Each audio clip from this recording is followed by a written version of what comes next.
It's the NLP Sales Masterclass. I'm joined by Darish Saudi. I just want to look now into referral programs. How can you guarantee to have business coming to you by setting up something that will incentivize others to work with you? Okay. More than anything else, you need to have a plan. I recall a number of months ago when I came to Dubai. I had no clients, no reputation, nobody knew me. But I did a 30-second pitch in front of a group of business people. And using my elevator pitch, got enough interest to go and see them. Out of those people, I signed up one client. But I knew exactly that client, if I wowed them, how many referrals they were going to give me. So I didn't wait for them to benefit from my services. I sat down with them and I said, what I do is work referrals, okay? And once you decide to go ahead with me, please accept and expect the fact that I'm going to ask you 5 referrals. So let's do this now. For the second appointment, could you make a list of 5 people that could benefit from my services? So when I turned up, he goes, oh, actually I made 10. And I've called them as well for you, so give them a call. So from that one, I got to see 10 people, 8 people. Out of those 8 people, 5 used my services. And I used the same services, the same system to do it again and again and again. Now, it works. I was approached by a firm of accountants a number of months ago, and they had 10 clients. And I said, what's the ideal thing that could happen to you in 12 months down the line? He says, I would like to have 20 good clients like the 10 I've got. So what if I teach you a way to get referrals and double your clients within a week? He said, incredible, fantastic, amazing. Can you do it? And I spent 2 hours teaching him. Okay, exactly how to ask this question. And he phoned me up next day. He said, I've got 8 new clients. I've got 8 referrals. I've seen these people. I'm going to see these people, and they're going to become 8 new clients. So fantastic, but you need to see about 15 because 5 probably won't buy from you. So keep doing what you're doing. And he got this 8 referrals of 3 people they spoke to. So he has 7 others to speak. Now what was shocking to me was I didn't hear from him again. And I rang him up weeks later, and he said, oh, to be honest with you, I got those referrals and I went to sell them, I got 4 new clients.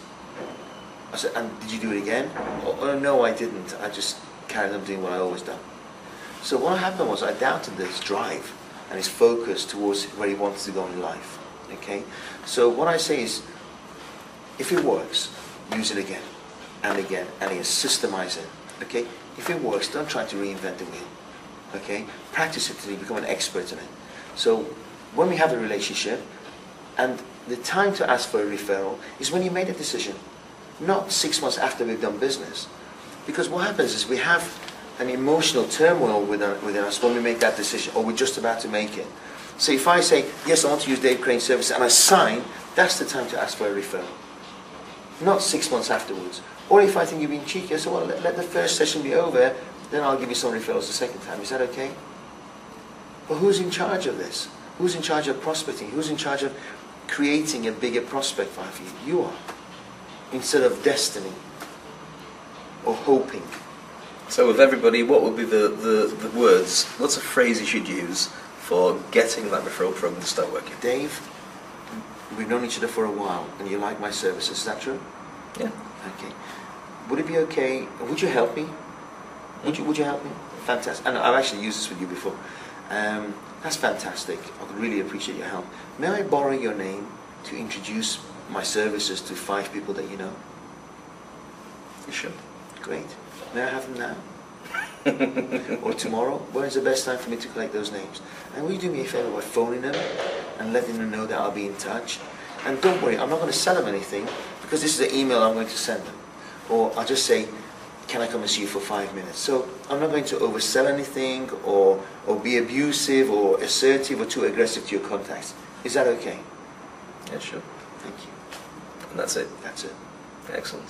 That's it. But when we sit down in workshops and we sit down with people, I say practice, practice, practice, practice, till it becomes natural. Okay? Don't chop and change. The words we give you are so rehearsed and so right that every single thing has an impact. Don't take a few words in or throw yours in there or take a few out. ask for help. And ask them, ask for a certain number of referrals. They said, would you give me some referrals? Yeah, sure, here's one. But many times I said to a client of mine, can I have some referrals? It was like, wow, sure, here's my phone. Just go through the phone list and just call them. He gave me his phone, and there was like 200 odd names on it. Amazing. So what I said to him was, can you pick up your top 10? Amazing. So it does work? It does work. Some of my clients phone me up and say, you know what, he emailed me his supplier list. He emailed me his supplier list, 500 contact names. How long would it have taken him on the phone trying to build his relationships and go and see people? The guy just emailed it to him. These 500 people called him. I've already sent an email, they expect him to call. Brilliant. One question. Would you say that when you get an opportunity to do it like that, rather than taking a big list like that, you're better off saying, right, who should I use, and being more strategic about getting it fed through over a period of time? Absolutely. It's incredible how many people rather get on the telephone, try to sell to somebody, get in the car, go all the way across the world, sit in the hot reception desk, build rapport, but they could just contact somebody they already know and ask for help and ask for 5 referrals. And somebody's welcoming them rather than they feel that you're an unwelcome pest rather than a welcome guest. So referral is the first thing I say to you. When I go and see somebody, you say, how many people you know who are happy with your services? Let's focus on them, let's work on that. Because they'll be more than happy to recommend you. Because you know you're a safe option. You're not a bad person.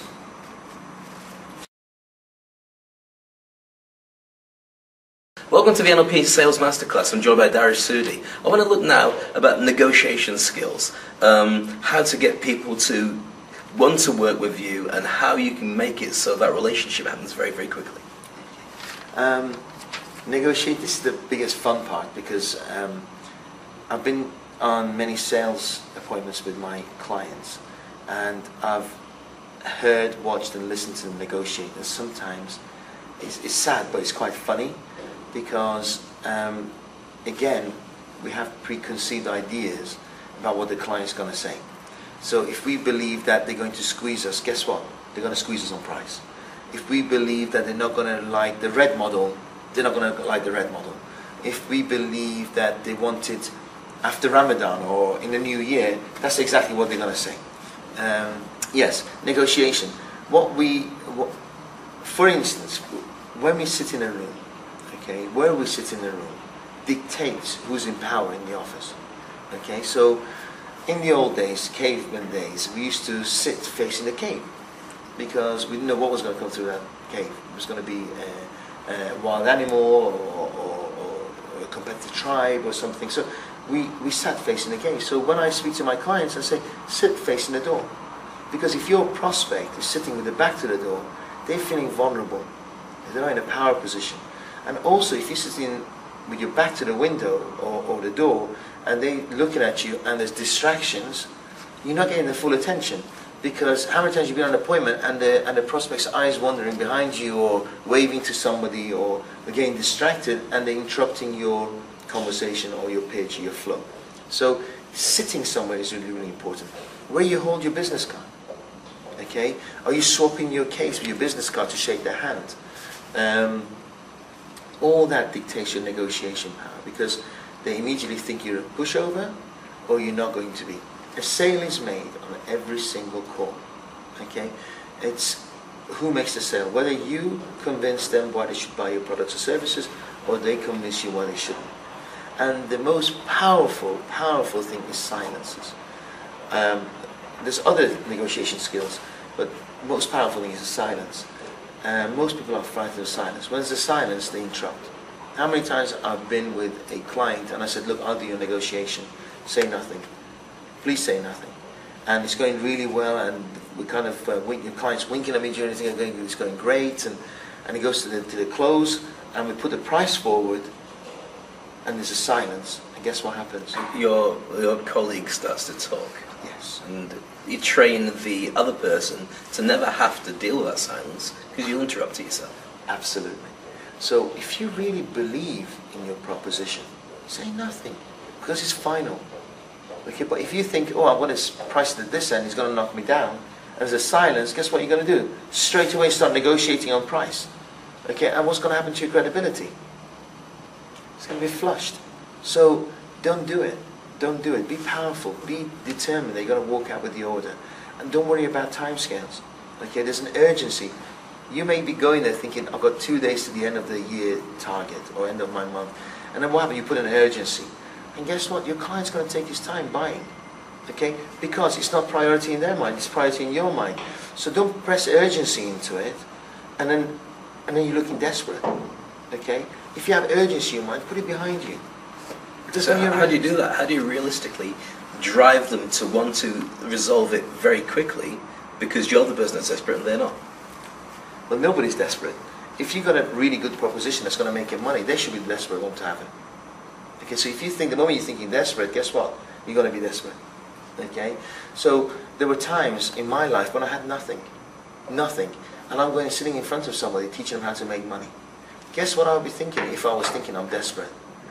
They're not going to, my energy is not going to be in sync with what I'm saying. So I'll walk out. I have many clients who are sales and marketing consultants come to me and say, help us sell, help us close, help us negotiate. I say, hang on a second. Do you see the conflict there? You're trying to teach people how to sell, or teach their salespeople how to sell, but you can't close the deal. So no wonder the clients think, I'm going to do business with you, because if you can't do it, you can't teach my salespeople to sell or negotiate. So you've got to market, you've got to know your competitors. You know that you've got to do your homework right. How many other proposals has he got on his desk? When is his time scales? How bad is his pain? Okay? How quickly can he fix his problem? Right?